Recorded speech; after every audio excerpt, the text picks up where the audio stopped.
What it do, YouTube? It's your boy LBM, and I want to try a little something different today. I wanted to, come and just have like I guess a little podcast. I guess I was just sitting around, and it just came to me that I want to do YouTube seriously, and I want to be able to broaden my content and what I do, and not always just I guess keep it game related. I do think that in these podcast or whatever you have this to be, there will be some gameplay in the back, but if that's the case, it won't be that long, like 10-15 minute videos. But I don't know, I was watching some videos from this YouTube channel. It's called Cut, and basically what it is, they shoot scenes with people, and they do all types of different things like truth or drink, and friends that have benefits with each other play, and they have exes that play truth or drink, and they have all types of games. They have couples that play bear pong, and blind dates, do all types of things, and it made me want to come and like just sit down and talk. They had a couple of questions that just off the top it made me want to talk about, and so one of their questions was to a ex couple. What would it take for them to get back together? And it made me think, like, what would it take for me to get back with one of the females that I've dated in the past? And I had to sit down and really think about it, and to be honest, it's really nothing. And it's not because we fucking hate each other and we have so much beef with one another. No, it's not that. It's just I feel like I outgrew her, and I haven't talked to her in like a year, and I'm pretty sure she outgrew me, and I don't look at her like that anymore. I kind of just I'm very chill and accepting of just how everything went between me and her. I think that me and her had a lot of good moments when we were dating throughout the 3.5-4 years we were on and off. I think we had a lot of good moments with each other that I'm going to always cherish for the rest of my life.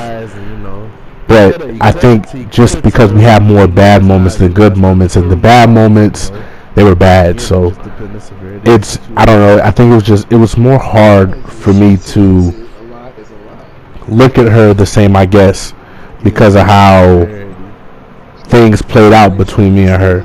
I'm always going to have love for her, but I'm not in love with her anymore. I don't see a future with her. I don't see me being involved in her life, because it's just I'm not there anymore. And I have this rule, I don't double back on anything that I used to have. And again, it's not about having beef or fucking hating each other. It's just I feel like now, once I experience something and I go through something with somebody, I feel like, okay, this was a good lesson, a good experience. Now it's time to pack it up and move forward with my life.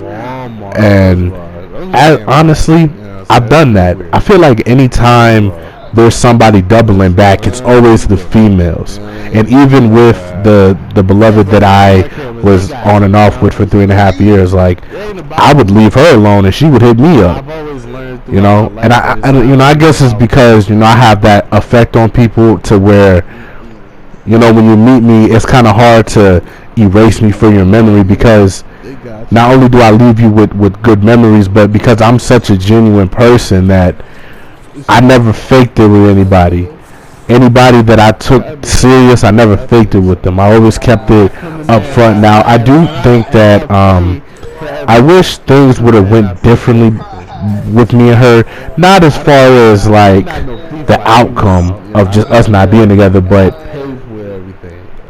when I mean like I wish it would have went different, like I wish we kind of would have broken up on different terms, because it's kind of a lot to why we broke up.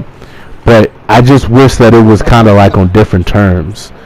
And also, they were asking a question about like how hard did the breakup hit you? Like how hard did it affect you? And for me, I guess originally when we first broke up. Yeah, you better drop this bit. Damn. Okay, so we first broke up high school. So she graduated with my class. I'm class of 2018. I was dating her when I was in the 11th grade and when she was in the 10th grade. It's always been a 2-year difference age gap between me and her. When we broke up, it was kind of like, it was a straight up like breakup. Like she just said, I think we should break up. I said okay, and I moved on. Not as far as with my life, but I kind of just, because I was at that point in my life, how old was I? I was like 17, like 16, 17 at that time. And normally when I would date a girl and we would break up, it would just kind of be a whatever thing to me. But I knew that I had liked her more than I was supposed to. And, you know, it affected me. And so, you know, going forward, you know, we ended up getting cool again as the year went on. And it was mainly because we had a class with each other. So, and we kind of had the same group of friends. So it was kind of like we had to, I guess, be cool and cordial, I guess. And then that summertime we really started to bond again with each other. And then the beginning of our graduating year, we ended up getting back together, and then we ended up breaking up again, and then we got back together, and then we went on break, and then we got back together, and then it was hell. And then we ended up breaking up around like February of that year.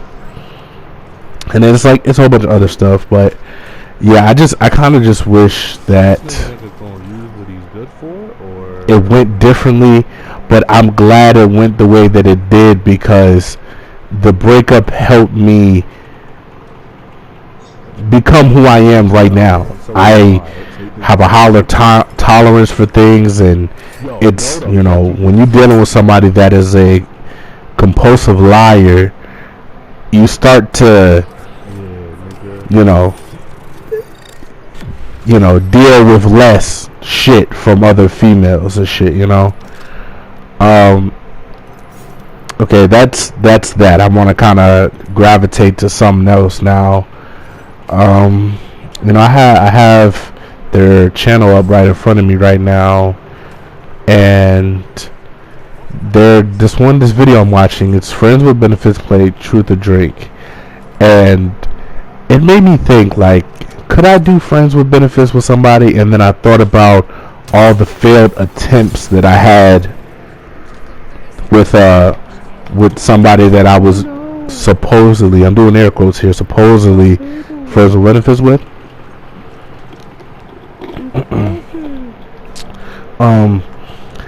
Every time that me and this person, or me and whoever it was, would agree to doing it, it would always like end up with them catching feelings, because I know how to separate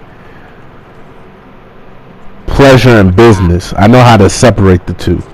So if me and you are agreeing to, we're just keeping it, it's, you know, we're cool during the day, and then at night I'm beating the Doonies down. Like, I know how to keep it that way without it being feelings attached, because I always know that when you go into Friends with Benefits, there's always a risk that you're taking, and the risk that you're taking is more so, how can I explain this? The risk that you're taking is more so somebody's gonna catch feelings first, because that's normally how it goes. But I know that I'm not gonna catch feelings, and I know that eventually, you know, after a while of, you know, slinging iron, or, you know, just after a while, like, because y'all so cool, they look at that, and then you're having sex with this person too now, so they look at y'all being so cool and the fact that y'all are having sex with each other. Eventually somebody's gonna be like, why don't we just be together? Why don't we just do this? And then that's where the feelings part comes into effect. I'm cool off of that, like having friends with benefits, because out of all my experiences, which hasn't been that many, it's all kind of ended the same, with, you know, them catching feelings and them not wanting to continue anymore, because they know that I don't feel that way, because you know, if we're just keeping it sex, then it's that. But if we're not approaching each other on the boyfriend girlfriend dating level, then it's no reason for me to look at us being friends with benefits the same way I would should we had approached it differently.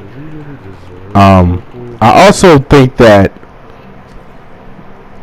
if you're gonna do it, know that yes, there's a risk to it that someone's gonna catch feelings, but if you're gonna do it, like, do your best of not seeing each other all the time, because I know a lot of people personally that have friends with benefits and they are either group friends or they see each other a lot one-on-one, and so when you're around somebody a lot, you're eventually gonna end up, you know, looking at them a little differently than just a friend, you know.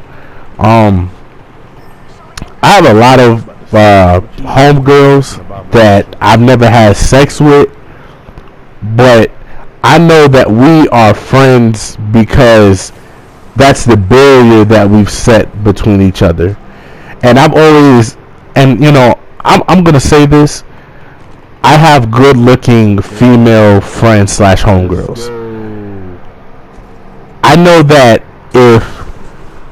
and there are ones that I'm really cool with, so that even if it came to that, or if it got to that, I would shut it down. But I know that there's certain ones that and me and my homie Chuck G talk about this all the time. If a situation were to like, you know, occur or bring itself to the light, and I get the opportunity to do something, you know, I'm a dude at the end of the day, and there's only so many times you're gonna poke the bear before the bear mauls your ass.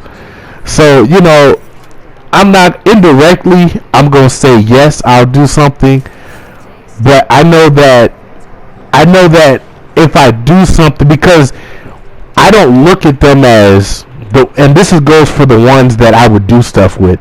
I don't look at them as like I would be in a relationship with them. I look at them as like we could be cool. So like the whole friends benefits thing, like we can be cool, or you know what I mean, and whatnot. But I'm not really into the whole, because I'm not ready for a relationship with anybody. But if we could have sex a couple times, you know, I'm a guy, so I'm not gonna say no to it, you know. But you know, that's that, you know.